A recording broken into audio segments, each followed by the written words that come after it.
Good morning. It's about 7:30 and just knocked out a little over 6 miles, 6.3 I think. Literally stopped running about 15 seconds ago, so take me a minute to catch my breath. Didn't think I was going 6 this morning. Didn't really feel good. I'm not sure how I made it, but I guess I just kept running.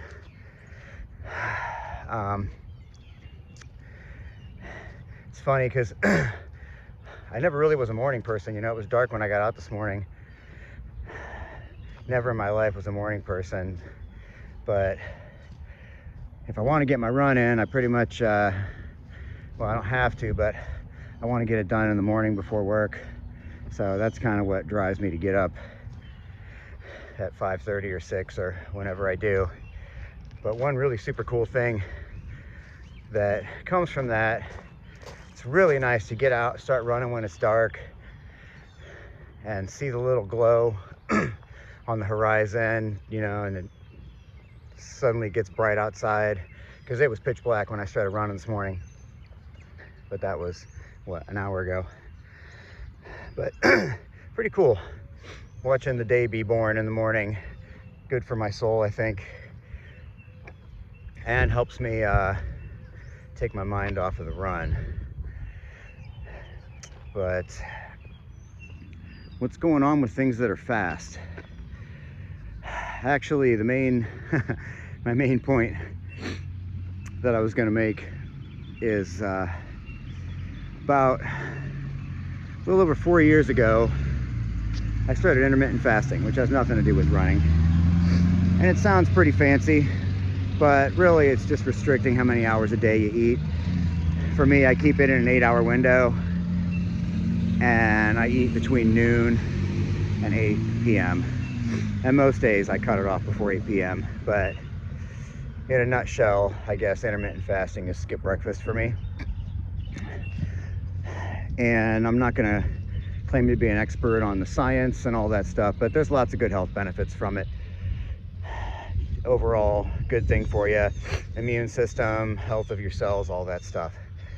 And a nice little byproduct of that, when I started intermittent fasting, over the next probably 2 to 3 years, I slowly but steadily dropped 20 pounds.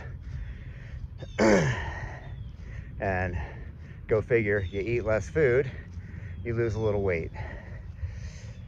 And I was at my heaviest when I started doing that. It's about 230. So now on a light day, I'm about 185. I fluctuate between 185 and 190 right now.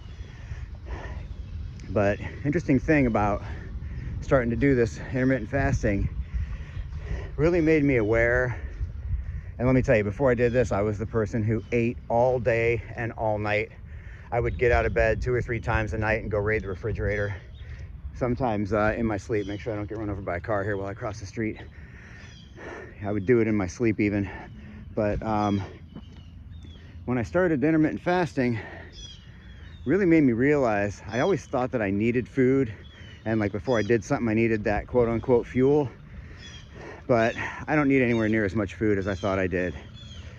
There's a big difference between enjoying food and needing food.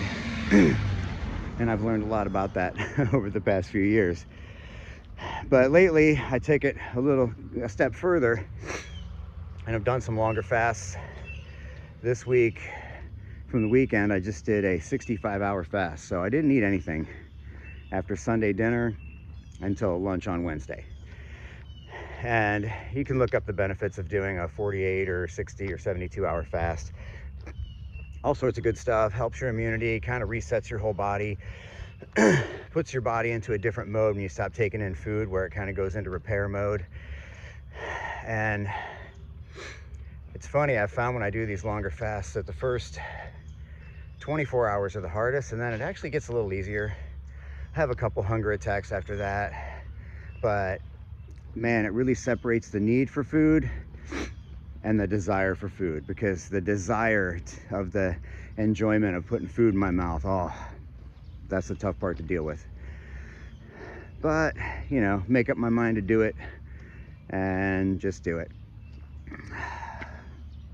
So maybe look into if it's your thing. You know, it's, again, this is completely opposite of the way I lived my entire life. I always ate constantly, so to be a person that does these fasts is just ridiculous. Almost as ridiculous as to be the person who runs every day. But then, since I think I'm gonna label this fast, I am gonna also just mention that when I first started my running, we're back to running now, I was really concerned with how long it took me to run a mile. And I was always paying attention to that, and I think I was just running too fast. And I've learned over time not to really worry about that. And one thing that really changed my perspective, a post from my running muse, shout out to Dawn, said something one day to the effect of, whether it took you, if you went 5 miles, whether it took you 1 hour or 2 hours, you still went 5 miles. And that really made sense to me. And I was like, what am I in such a hurry for, and making myself gasp for air? And I slowed down a little bit and found, man, I started running a lot farther. And by some weird coincidence, I started running faster when I stopped trying to run so fast. So if you are going to get into running or really jogging, you know, don't be too worried about your time. I've been doing this for a couple years now, and now I'm at about, today I think I was about probably 9 minutes and 15 seconds average for a little over 6 miles. And your speed is relative. There are people out there that run marathons, 7-minute mile. I can't run one 7-minute mile. Morning, Chuck. But there are also people that run a marathon and run 12-minute, 13-minute miles. Don't worry about how long it takes you. I think it's most important that you just get out there and do it. And I think the reason most people quit their exercise regimen is just they're too focused on how much can I do? Am I able to do a lot? How fast am I going? Do I look any better? Just do it. You're gonna get the benefits. It's gonna be good for you. It's gonna happen. Just do it. So hope I made some sense.